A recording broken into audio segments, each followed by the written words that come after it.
10월 22일 금요일 하나님께서 저희에게 주신 말씀은 욥기 11장 1절부터 11절까지의 말씀입니다. 나아마 사람 소발이 대답하여 이르되 말이 많으니 어찌 대답이 없으랴. 말이 많은 사람이 어찌 의롭다 함을 얻겠느냐. 내 자랑하는 말이 어떻게 사람으로 잠잠하게 하겠으며 내가 비웃으면 어찌 너를 부끄럽게 할 사람이 없겠느냐. 내 말에 의하면 내 돈은 정결하고 나는 주께서 보시기에 깨끗하다 하는구나. 하나님은 말씀을 내시며 너를 향하여 입을 여시고 지혜의 오묘함으로 내게 보이시기를 원하노니 이는 그의 지식이 광대하심이라. 하나님께서 너로 하여금 너의 죄를 잊게 하여 주셨음을 알라. 내가 하나님의 오묘함을 어찌 능히 측량하며 전능자를 어찌 능히 완전히 알겠느냐. 하늘보다 높으시니 내가 무엇을 하겠으며 스올보다 깊으시니 내가 어찌 알겠느냐. 그의 크심은 땅보다 길고 바다보다 넓으니라. 하나님이 두루 다니시며 사람을 잡아 가두시고 재판을 여시면 누가 능히 막을 소냐. 하나님은 허망한 사람을 아시나니 악한 일은 상관하지 않으시는 듯하나 다 보시느니라. 아멘. 빌닷의 주장에 대한 욥의 답변이 끝나자 세 친구 중 마지막 친구인 소발이 그에 대해서 욥의 이야기에 대해서 말을 시작합니다. 소발의 주장도 엘리바스와 빌닷의 주장과는 크게 다르지 않습니다. 그러나 소발의 주장을 보면은 좀 더 격하다는 것을 우리가 느낄 수 있는데요. 욥기 11장이 소발의 이야기입니다. 소발의 주장의 핵심은 욥이 말이 많다는 겁니다. 말이 많다는 것은 자신의 어리석음을 증명하는 것이다 라는 논리인데요. 1절 2절 보시면 나아마 사람 소발이 대답하여 이르되 말이 많으니 어찌 대답이 없으랴. 말이 많은 사람이 어찌 의롭다 함을 얻겠느냐. 요즘도 그렇지만 그 당시에 이 말이 많다라고 하는 것은 어리석고 의롭지 못한 자의 전형적인 특징이라고 생각을 했습니다. 욥이 지금 그렇다는 거죠. 제대로 아는 것도 없으면서 자신의 지혜를 자랑하려 하는 그런 어리석은 모습을 욥이 지금 보이고 있다. 그렇게 지금 소발이 지적하고 있습니다. 말은 많지만 내용은 없고 겉만 요란한 그런 욥의 이야기를 듣고 그냥 있을 수가 없어서 욥에게 답변할 수밖에 없다. 그렇게 지금 이야기하면서 자신의 이야기를 하고 있습니다. 그러면서 욥이 어떤 말을 많이 했는지 그걸 하나하나 지적하는데요. 3절에 보시면 내 자랑하는 말이 어떻게 사람으로 잠잠하게 하겠으며 내가 비웃으면 어찌 너를 부끄럽게 할 사람이 없겠느냐. 소발은 욥의 말을 자신을 자랑하는 말로 규정하면서요. 그 말이 다른 이들을 비웃는 말이다라고 그렇게 평가를 하고 있습니다. 그래서 욥의 말을 그냥 들어줄 수가 없는 거죠. 만약에 그냥 그대로 내버려 두면 마치 자기가 하는 이야기가 완벽한 이야기인 것처럼 착각할 수 있기 때문에 자신이 그에 대해서 반박하면서 이야기한다라고 그렇게 이야기를 하는 거죠. 그러면서 욥의 이야기를 하나하나 반박하면서 이야기를 합니다. 4절 말씀 보시면 내 말에 의하면 내 돈은 정결하고 나는 주께서 보시기에 깨끗하다 하는구나. 욥의 이야기, 욥이 자신의 돈은 정결하고 자신은 주님 보기에 깨끗하다 이렇게 말한다는 거예요. 그걸 보고 지금 소발이 사실은 이 부분이 교만하다는 거예요. 이 부분이 틀렸다는 거죠. 하나님 앞에 자기가 정결하다, 자기 돈은 생각은 정결하다, 깨끗하다라고 말할 사람이 없는데 욥이 지금 이렇게 이야기를 하는 거죠. 그래서 5절 보시면 하나님은 말씀을 내시면 너를 향하여 입을 여시고 지혜의 오묘함으로 내게 보이시기를 원하노라. 이는 그의 지식이 광대하심이라. 하나님께서 너로 하여금 너의 죄를 잊게 하여 주셨음을 알라. 이 욥의 잘못에 대해서 하나님이 친히 좀 말씀해 주시면 좋겠다라고 이야기를 지금 하고 있습니다. 이 지금 욥이 이렇게 교만하게 이야기하는 것을 하나님이 좀 직접 말씀하셔서 하나님의 그 지혜와 오묘함을 욥에게 보이셔서 뭐가 잘못됐는지를 좀 알려줬으면 좋겠다라고 저 이야기를 하고 있습니다. 그리고 여기서 보시면 너로 하여금 너의 죄를 잊게 하여 주셨음을 알라. 지금 욥이 자신의 죄를 깨닫지 못하고 있다는 거예요. 이것은 하나님이 그렇게 하셨다는 거죠. 그 잘못, 욥의 잘못을 다 알게 하고 다 만약에 심판했다면 이미 죽었겠죠. 그런데 아직까지 고난은 나가지만 살아있다라고 하는 것은 하나님이 그래도 조금 봐주고 계신다.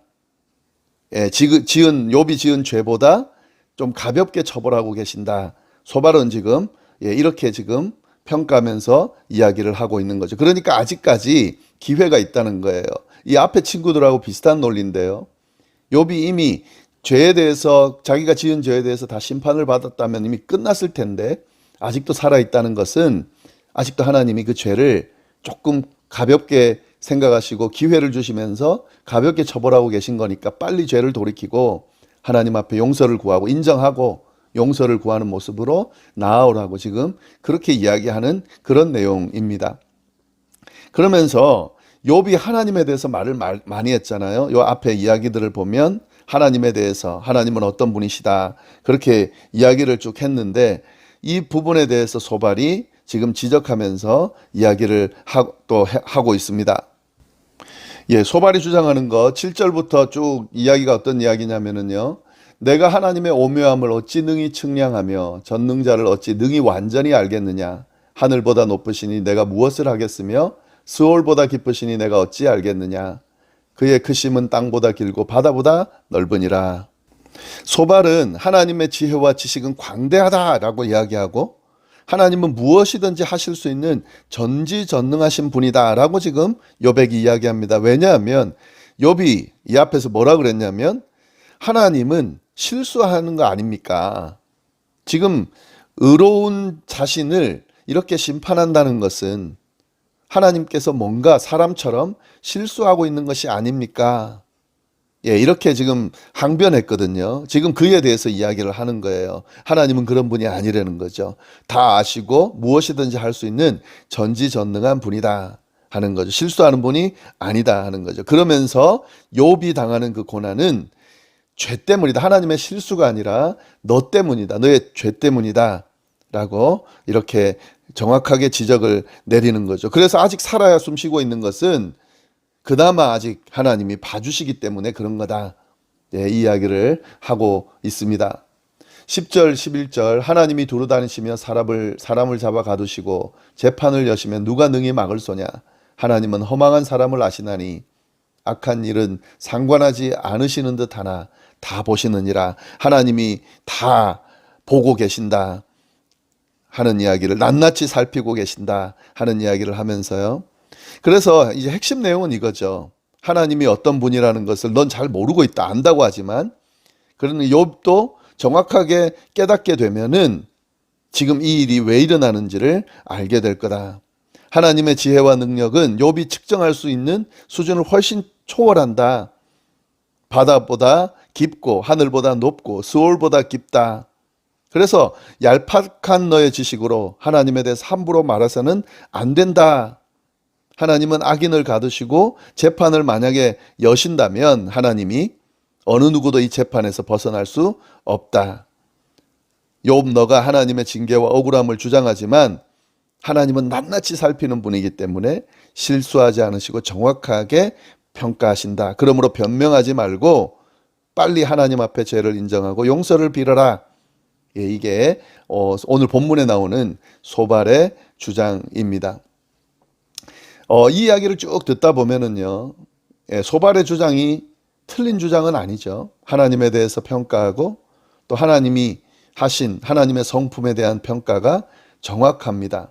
그러나 이 내용이 욥에 대한 지적으로 사용하면 문제가 좀 있습니다.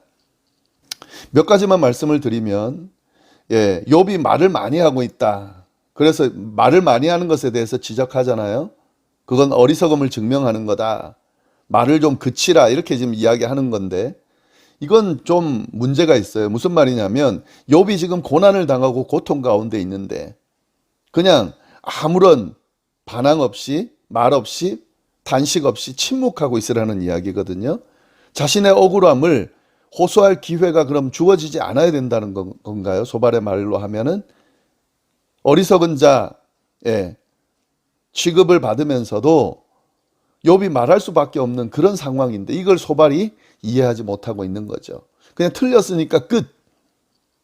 소발이 말하는 건 이런 이야기인데 그러면 안 되죠. 그럴 수가 없어요. 혹시 틀렸다 할지라도 자신의 억울함을, 자신의 생각을, 탄식을 말할 수 있죠. 침묵하게 두면 안 되죠. 친구라면 특히 소발이 욥이 지금 그 고통 가운데 저렇게 말을 많이 하는 거라면 혹 틀렸다 할지라도 그만큼 힘들구나 이렇게 이해하고 그를 좀 이해해 주려고 할 수 있어야 되는데 소발이 지금 그러지 못하고 있다 하는 거죠. 그리고 또 한 가지 더는 이 친구들이 욥의 이야기에 귀를 기울이지 않고 있어요. 그냥 딱 듣고 틀렸다고 평가하면서 지금 계속해서 답변을 하는 거죠. 욥이 그에 대해서 변론하는 겁니다, 지금. 친구들이 말을 잘 들어줬다면 이렇게까지 말이 안 했을 거예요.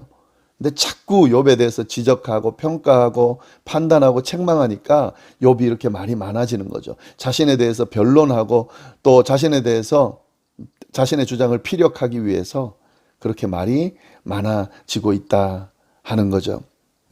그리고 또 한 가지 더는 이 소발이 욥의 지금 모든 것을 아예 평가를 하고 있습니다. 근데 그 평가가 하나님처럼 하고 있어요. 하나님은 이런 분이신데 너는 이렇다. 그래서 너는 어쩔 수 없어. 이렇게 소발이 욥을 평가하고 있다는 거죠. 이건 안 되죠. 자신이 알고 있는 이야기를 다른 사람에게 전하는 정도에서 머물러야지 마치 자기가 신이나 된 것처럼 심판자나 된 것처럼 판단하고 평가하고 정죄하고 그렇게 접근하는 것은 잘못된 겁니다. 특히 친구 사이에, 형제 사이에 이렇게 접근하는 것은 소발이 지금 잘못 뭔가 생각하고 그렇게 다가가고 있는 것이다 라는 거죠. 다른 친구들과 마찬가지로 소발도 이런 모습으로 욥에게 다가가고 있습니다. 그의 말이 혹 옳을지 몰라도 그가 접근하는 그 방식이나 또 지금 이 상황에서는 욥에게 적용하는 것은 잘못됐다 하는 거죠. 그리고 하나님에 대해서 다 아는 것처럼 말하는 사람이 정작 소발이다 하는 거죠. 하나님은 모든 것을 가능한 천지 만물을 지으신 전능하신 하나님이시지만 사랑의 하나님이에요. 욥의 형편을 돌아보시고 지금 욥을 어떻게든 돌보시려 하는 하나님이라는 것을 소발이 지금 잘 모르고 있다 하는 거죠. 그리고 의인도 고난받을 수 있다고 하는 그것을 지금 이 소발은 전혀 모르고 있다. 그런 상황에서 욥에 대해서 이야기하고 있다 하는 거죠. 이 부분이 좀 잘못됐습니다. 이 소발의 이야기 내일 본문도 남아 있는데 좀 더 보시면서 우리가 어떻게 이야기하는지 또 뭐가 잘못됐는지 또 볼 수 있기를 바랍니다. 기도하겠습니다. 하나님 아버지, 오늘 귀한 말씀으로 하루를 시작하게 하시니 감사합니다. 이 어떤 모습으로 어떤 마음으로 친구에게 또 사랑하는 형제 자매들에게 접근해야 되는지 좀 계속 우리가 좀 우리의 모습을 돌아보게 하시고 바뀔 수 있도록 주여 인도하여 주옵소서. 잘못된 것은 고치고 맞는 것은 옳은 것은 따르는 우리의 모습이 될 수 있도록 인도하여 주옵소서. 함께하여 주시기를 간절히 바라고 살아계신 예수님의 이름으로 기도드립니다. 아멘.